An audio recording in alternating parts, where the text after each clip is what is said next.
Thanks so much for joining us today, JD. It's a pleasure, Melissa. Yeah, I'm really excited to hear more from you and have our listeners learn more about you and all the wonderful things that you're up to at Yotpo. All right. Thank you. Thanks for Great. having me. My pleasure. So I'd love to start by just having you introduce yourself and then tell us a little bit about Yotpo. Sure. So my name is John-David, or JD. I'm a director of partnerships at Yotpo. And it's a funny name, I know, but basically Yotpo is a customer content marketing platform. We help brands collect, curate, and manage different forms of user-generated content, from reviews, like visual UGC. And in addition to that, we also help them build high-impact loyalty programs. So in a nutshell, we give them a suite of tools to help them build a very strong brand in a customer-centric world. That's great, especially because you see so many customers today really engaging with brands and being informal ambassadors on different social channels. And so it's really wonderful to give brands a way to harness that and leverage it for growth. Absolutely. So, a big part of a brand investing in a platform such as Yotpo's and really leveraging that power of social content is because they want to provide a great customer experience to existing customers and new customers who want to learn more about the product and the company and see the product in the wild. And so, what does customer experience mean to you? And why do you think it's really important for a brand to keep that as a central point of focus as they think about their online engagement strategy? That's a good question. Customer experience really has to be the core focus of any brand touchpoint. As they say, first impressions count the most. It's really hard to make up for a bad first impression. And so, in more seriousness, the customer experience truly does define the relationship a brand will have with its consumer over time. So whether it's an offline touchpoint, an online touchpoint, it's just really important for customer experience to be well thought out and personal. People want a personalized experience. And in this day and age where there's a lot of noise, advertising really clutters people's experiences. It's really important to provide people with just what they want, when they want it, and how they want it. Absolutely. And I think it's important that you mentioned that idea of personalization for customers. They basically tell brands, I acknowledge that you have customers all over the world, but make the offer and the messaging and the experience for me personalized and tailored and one-on-one. So effectively replicating that experience of walking into a store and speaking to an associate. But that's really challenging for brands to do at scale, especially when they're now a few degrees removed and the customer is shopping online. So how does Yotpo think about, personalization in the context of leveraging this UGC to drive that personalized customer experience? Well, that's another really good question, putting me on the spotlight here, Melissa. No, so basically, reviews in general, while it's a very traditional form of, just increasing social proof on site, doesn't always help the customer experience. So let's just say you're trying a restaurant down the road for the first time, or you're buying a pair of shoes from a totally new brand that you've never heard of. One of the first things you're going to look out for is how other like-minded customers like yourself have experienced that product, brand, or service. And so while collecting a ton of review content is great, it doesn't always help the brand in terms of personalizing that experience or making that experience easy for the consumer.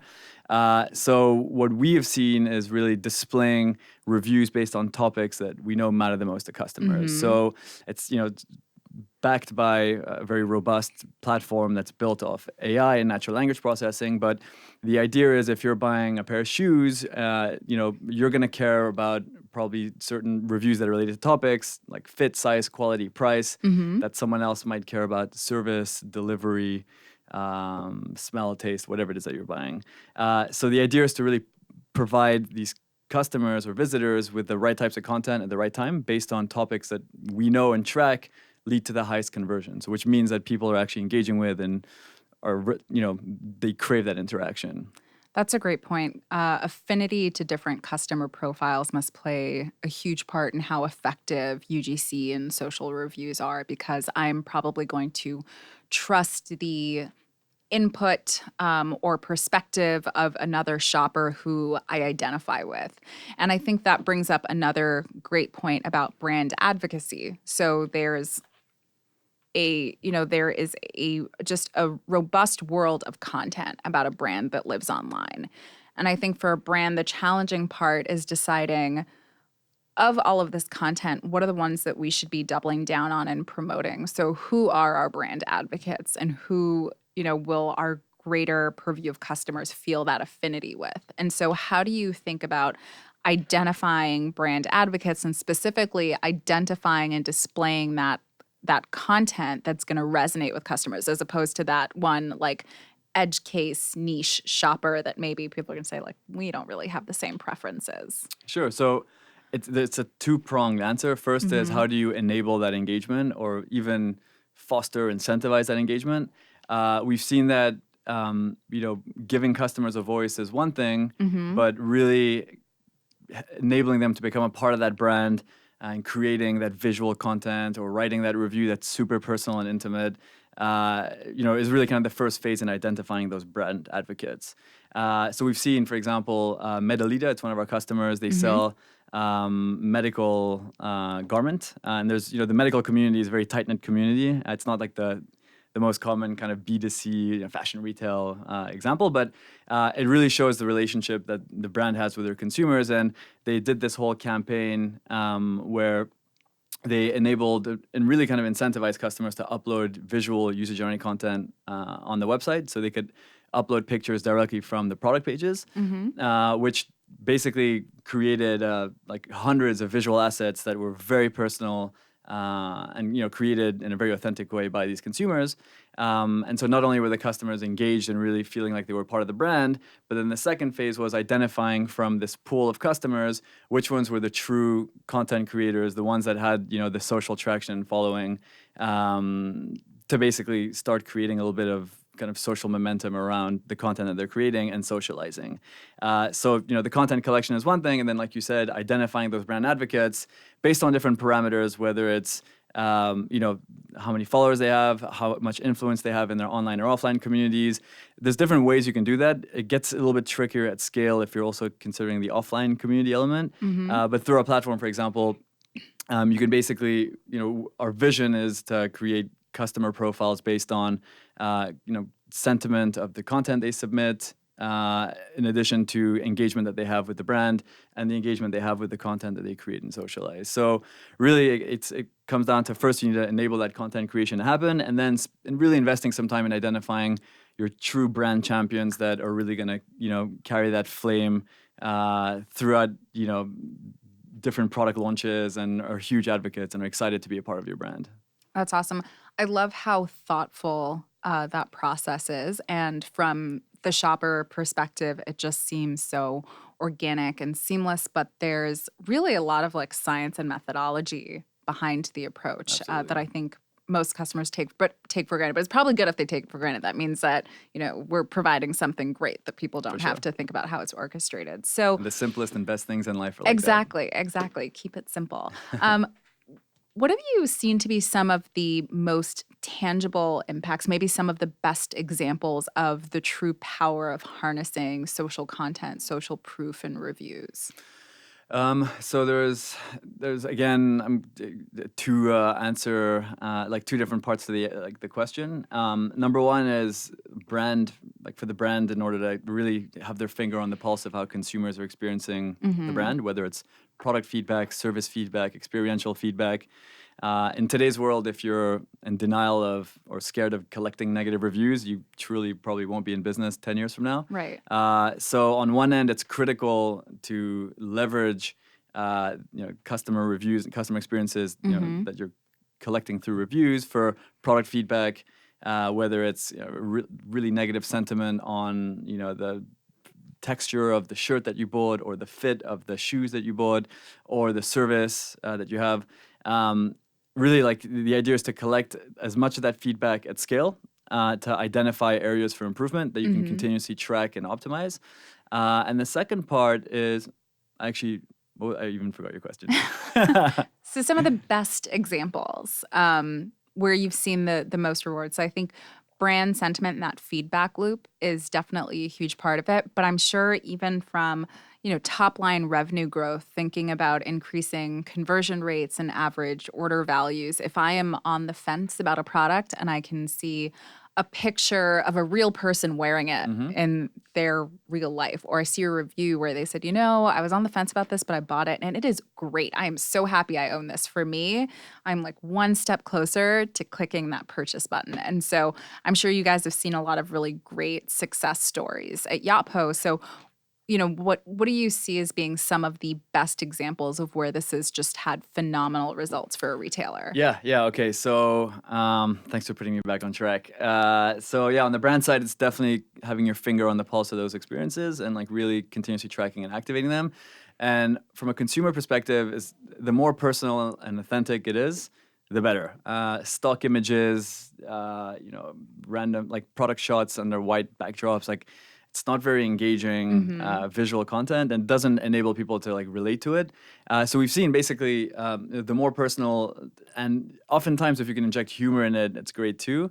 For example, and really tie it to your vertical. So if you're selling mattresses, have videos or a photo of like your customer like jumping on your mattress, or if it's something related to a product related to makeup, have some kind of contest tie-in where people are trying on different shades of a like lipstick or whatever. And so the idea is to really personalize that content as much as possible and really allow people to relate to it. Like if I get like a visual photo of a guy in a Speedo with an 8-pack, it's not necessarily like like something I aspire to or relate to, but if I see like an individual like myself in my age group who has submitted a picture on site on a product page of a product that just like me with my child is wearing a bathing suit, that something, of the child wearing the bathing suit, not of the adult wearing the right, bathing or just suit. a piece of content that you can relate to instead of like stock imagery. We see it just helps dramatically in just increasing on-site conversions. Absolutely. And so I think one of the big goals of this podcast series is to not only educate our customers and partners and prospective customers, it's just the general community about all of the awesome things that are happening in retail today that they can take advantage of, but I think to inspire them to act. And so if I'm a retailer and I'm listening to this, I'm saying that's great. That's probably going to inspire someone to purchase from my site, and I really want that for myself. I want to sell more. But a big stumbling block is often, saying, I have customers that buy my products and I know they love my products, but how do I get them to leave that review? How do I get them to take that picture holding that product? Like, share how happy you are. How do I get them to do that? How do I start to train my customers? Yeah, it's not easy because people are busy. People don't have time. Because they're busy running around on the beach with their kids. Exactly. Yeah. And the 8-pack, that they're working on all the time. So it's very hard. And the idea is to, once again, simplify that experience and catch them at the right time with the right message. So for example, with us, it would really, on the platform side, would enable such tremendous growth for our customers from a content collection perspective was, we automatically trigger review request emails, and the review is submitted directly inside the email.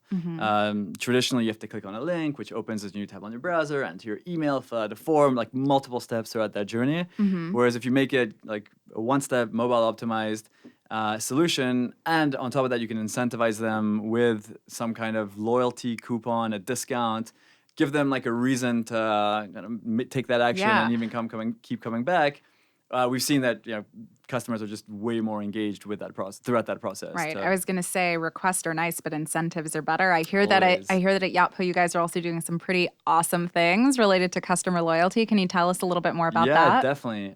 So just the theme in commerce is an average merchant will work with around 12 to 18 different technologies that's powering their website. And so most times those technologies don't or barely interact. They just live in silos. They just live Such in silos. a missed opportunity. Yes, different contracts, different renewals, different integrations, different dashboards. No dots are being connected really from a customer journey perspective, which is truly like the most important element. Right. Customer experience, as we spoke about. The most important thing. And so we've seen that combining reviews with visual UGC is one thing because it's very organic in the same journey of like you buy the product, you become a brand advocate by submitting that review, uploading that picture. But enabling that post-purchase experience is really where you want to capture and really incentivize your customers to keep coming back. So loyalty has become a very big offering in our platform as well, where if you bought a product and you leave a 5-star review, it's at that exact moment that you want to refer your friend. It's not 2 months later when you stumble on a loyalty program. Or if you're, asking a question, if someone asks a question on a product page and, you receive an email from the brand asking if you want to answer that question on behalf of the community, that's a great way to not just incentivize you to become like an active member of the community, but for you to basically want to redeem that coupon code that you received for a future purchase.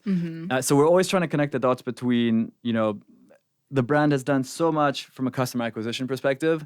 What can we do to really enable a deeply engaged relationship from that point onwards, so that the customer keeps coming back, they keep wanting to refer friends, they keep, writing a review, they keep, they want to join your loyalty program to earn more points, to get into a different tier, to access different benefits. And that's truly kind of, in this day and age where the cost of customer acquisition is so high, like where brands are literally spending tens of thousands of dollars a month to acquire customers, that there's such a blue ocean, such a missed opportunity of like consumers that are craving interactions and craving to become a part of that brand by not just being given a voice, but being given the opportunity to engage with that brand with incentives and loyalty points and referrals to really kind of foster that relationship and community around the brand. So we're really turning the customer acquisition model on its head at Yotpo, because not only are the brands seeing this tremendous return on investment because they have this content that's engaging this newly acquired customer, but then they're almost turning them into like micro-influencer, right? They're saying, go and tell the masses how much you love me. Definitely. And then bring them back with you. I mean, the most, the best, you become the average of your social, like your closest friends. And so if you're a great, target customer, then the likelihood of your 5 or 10 closest friends are as well. So if we can tap into these micro networks, in a very organic way, that's really kind of the power of it. And instead of pouring or pumping all your money in top of funnel customer acquisition, paid search, paid social, which is really important, don't get me wrong. Each of your customers has the power and ability to refer and recommend 5, 10, 15 highly qualified customers in exchange for, points, in exchange for a free product or an exclusive benefit or access to another product.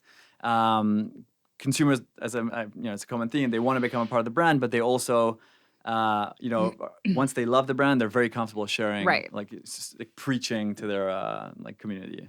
And also, once they love the brand, you've more or less got a customer for life. I forget how many purchases it is, but there's a certain number after which point that you just become second nature for someone to make a purchase. So many heads of e-commerce, heads of marketing, super innovative, always looking to implement the best and brightest of the technology to create a great customer experience, to make sure that they're hitting those goals quarter over quarter, year over year. But I think like any business person, you also have to weigh the risks. And I'm sure there are some people who maybe have not implemented social content, social reviews on their site, might be listening to this and asking themselves, like, but what if I launch it and people leave negative reviews? What about the negative reviews? Yeah. So how do we put that fear to rest? What do you guys tell your customers, potential customers, when they get really worried about this? They're saying, look, I want all the upside, and it's a valid concern. I want no negative reviews on my site. I don't want to drive people away. Well, first of all, it's important to acknowledge, and everybody, I think, subconsciously knows this, there's no such thing as a perfect person, company, brand, product. There's always like a margin of, not error, but a margin of like humanity that people... It's an opportunity for growth, for improvement. Yes. Whether you're like a hot, D2C brand that started 2 years ago and have scaled too quickly and are not able to get your products in homes quick enough, or you're a giant brand and you've lost touch with customer sentiment. At the end of the day, your business is a growing, organism that requires consistent input from your customers in terms of what works, what doesn't work, what can you improve, your messaging, your value proposition, your latest campaign.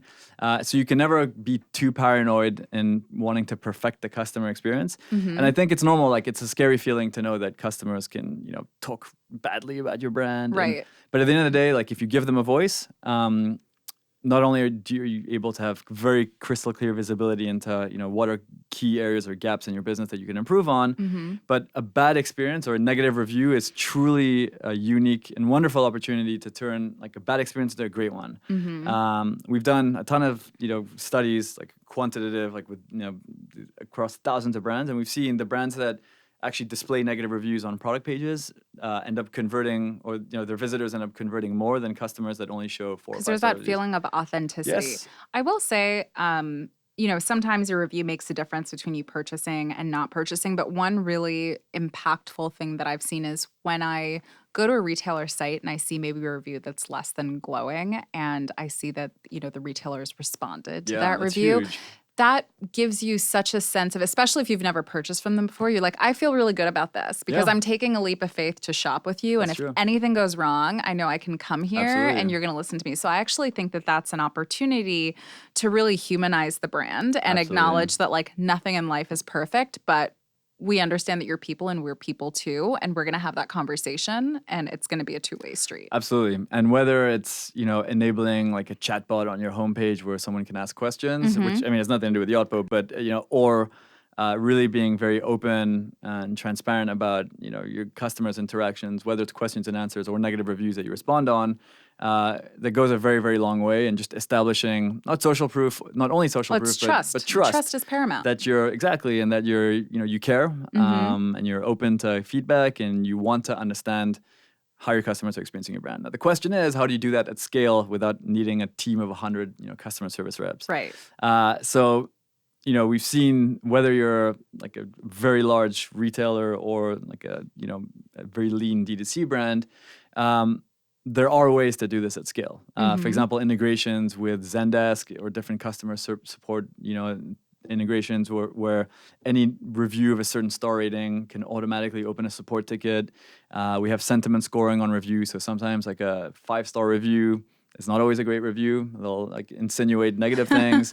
And it's important for you to be able to track these things, at scale, but also be able to act on them. And, for example, Melissa, if you left a 2-star review on my product page, and I would never do that. Yeah, I mean, you would be allowed. And I responded, and let's just say you were happy with the way it was addressed or the way the problem was addressed, I could then offer you a coupon for your troubles to, come back whenever you want in the future to, take advantage of like the promo or the discount that you got, and thanking you for, leaving a review and humanizing the whole experience. It's a two-way interaction. Absolutely. So when I think of Yotpo's offering, there is not only the show me the product in the wild, show me that other people love it, but I think there is that secondary, and I think one could argue more important benefit of it's really a tool to help you build a community, build rapport, build trust. And that is what I think all heads of e-commerce and marketers are really concerned with, especially as you mentioned, they think of these high acquisition costs. They want to make sure that they are building that relationship because,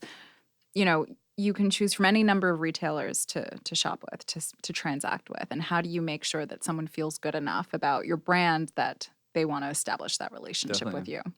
So if people would like to learn more about Yotpo's social reviews, social content, and loyalty programs, how can they learn more about what you do? Get in touch with Diff, or just check out yotpo.com and mention that you saw this from the Diff podcast. But yeah, we have a ton of really great content, and more importantly, just best practices. I think it's a bit scary, especially on the loyalty side, to understand, okay, like loyalty programs, what do I do? Do I do discounts? Do I do dollar offs? Do I do VIP tiers? It is a very kind of scary, it can be quite scary. And I think, we have a ton of not just experts, but really great content and best practices that, enablement on just, no two businesses are alike, no customers are alike, no two loyalty programs are alike. Really take the time to research through our library, through your account manager at Yotpo, through your agency at Diff, to understand, what is the best fit for your business. Everyone's got different goals, different needs.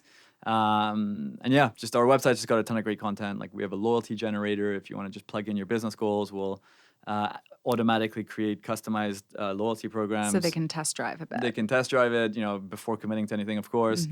So yeah, just I would say check out the website. There's lots of good stuff. And if I'm looking to, where are you leaving reviews, uploading pictures of yourself enjoying product? Like if I want to go to a retailer site and see a great 5-star review, a picture of you and your kid wearing matching swimsuits, which retailers can we check out? Where are you leaving reviews these days? Yeah, well, it's a good question. I'm just trying to think what the last product was that I bought. I bought a Quip toothbrush, subscription-based. I haven't left a review there yet, but yeah, I mean, a lot of the Shopify Plus merchants have really nailed it in terms of just being customer-centric, understanding that, okay, you don't need to necessarily invest or spend all your dollars on having 20 developers to support your e-com site, but really investing those dollars on marketing, on branding, on customer experience, and really connecting the dots between, okay, this is your customer segment. How do you tailor messaging to them? How do you just make sure you have very clear and clean visibility on who, what, where, when, how, and what you can do to be like one step ahead and not in denial of, negative reviews that scare you. Awesome. And because we're coming to you live from New York, when you are not spending time educating retailers about how they can build great loyalty programs or leaving your own reviews online, where can we find you in New York? What might you be doing on a typical day? Well, now that the weather's better, as outdoors as possible. So when not in the office, having a great time, with my colleagues, and just we travel a lot. We're on the road a lot. So when I'm not in that kind of context, I try to spend as much time as possible with my family, my wife, my kid. And yeah, I'm found in Williamsburg on weekends if anybody wants to come say hi. Does Williamsburg have better pizza than Manhattan? Hands down, yes. Where should we go for a slice? Well, you know what? I'll refrain because I don't want to create too many enemies. I am in New York after all. Okay. And it's really, I'm going to create a whole community of enemies now. So. Okay, great. And so I guess last question. You've shared so many gems during today's conversation. Thank you so much. What is the one takeaway that you hope that someone walks away from this podcast, like keeping with them, saying, I remember that JD imparted this piece of wisdom on me, and I will carry it with me forever. One can only hope that it would have such a profound impact on their lives and e-com strategies. But no, I would say that especially, in the Shopify Plus community or Shopify community, there's a lot of great technologies out there. It's important to invest in the right ones, and not just from a cost perspective, but from a due diligence perspective. The cheapest cost isn't always going to be the best solution, or the most expensive one isn't going to always be the best solution either. But there's like thousands of apps, 1,001 apps out there that are great. They offer decent solutions on an individual basis. But if you're building and scaling like a high growth website or e-com operation that needs to perform at scale, it's really important to select the right partners on the agency side, but also on the tech stack side that can really support that growth. You mentioned data, portability, extensibility, creating that ecosystem to have that sort of single view of the customer being super important. Having, to some extent, your different technologies interacting with out-of-the-box integrations, having a central point of contact at these companies that you can call up anytime, and really just from a product and technical support perspective, just being able to, if you're generating 1,000 orders a day to 50,000 orders a day, I can only wish that for anyone, just to make sure that your website is built to grow at that rate with the right tech and service partners. Okay, awesome. Thank you so much for joining us today, JD. Thank you very much. It's a wrap. It's a wrap. Yeah. Thank you.